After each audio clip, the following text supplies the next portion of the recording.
Today I'm going to show you a quick review of the Aviator Minimalist Wallet. They offer this in several materials. I have the aluminum version here with a carbon fiber money clip and a coin holder. The basic design is simple: two pieces of aluminum with acrylic separators held together with a stretchy band that also holds the money clip. I like this wallet because it's customizable. If you head over to the website, you can see the aluminum version can hold from 1 to 20 cards, and the money clip comes in a couple different patterns.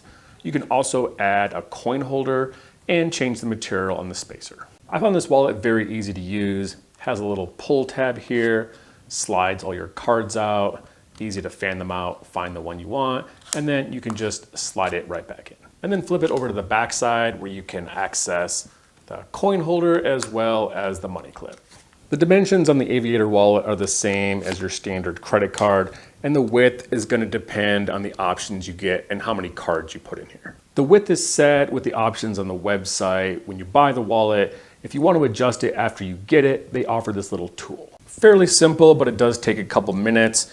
Unscrew all the small screws on the front faceplate here. Once you get those screws off, you can take off the faceplate, and the tension on the stretchy band adjust with these small pins.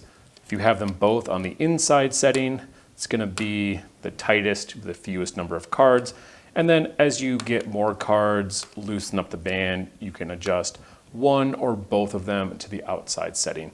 You can also adjust the tension on this cord that pulls out your cards. I have mine set in the two tightest inside settings, which is going to hold the coin holder and about up to 6 cards. Now looking at the quality, I've had this wallet for about 6 months now of continuous use. It's held up well, but it is showing some signs of wear. There are a few dents in this aluminum plate as well as some scratches around the edge, and then this pull tab is starting to show some signs of wear. And while the cards do rub up against the acrylic spacers and not the aluminum frame, you are going to get some scratch marks on the front of your cards from sliding them in and out of the wallet.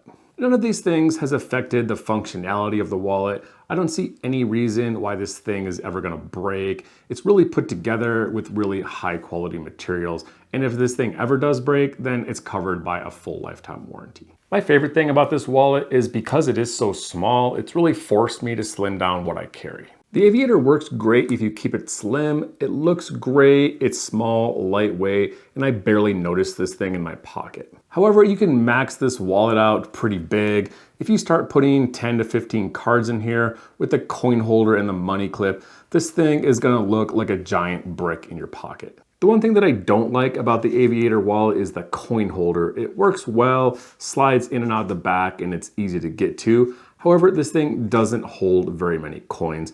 And when you start to get more than a few in here, you kind of have to Tetris them in to get them to fit. And then if this thing isn't full, the coins are gonna tend to rattle around in your pocket. I found this to be kind of annoying, and I ended up just taking this out after the first couple of days.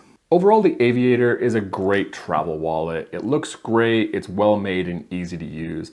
I think the way to go with this thing is to just keep it really slim. A few bills in the back and maybe a max of 6 cards in the slots. That way you're gonna have a really slim, sleek looking travel wallet.